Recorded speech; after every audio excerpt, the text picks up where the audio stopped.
Satımımızda təyar Jetour X70 Plus avtomobili. 2023 yıl 65.000 km yürüyen karosit, kraskaları 100% saza, pokoleniya propan gazları var, kılınmışları, parokla koyulan maşina, polikləri döşəlgən, sidyelər, elektronik, kojunlu salon, panorama lük, 360 gradus kamera, sport, normal, eko rejimdə hərəkətlənib bərəd avtomobilimiz.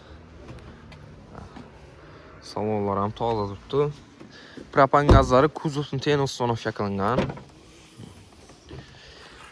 7 mesta, arka mestaları. 2023 yıl 262 milyon son maşinamızı baxası. Naqd pul bilan sizə yana üstünə gəzdirib baramiz. Avtokredit alan bolsanız da sizə kredit grafiklərini hesablab çıxarıb baramiz. Barter işimiz.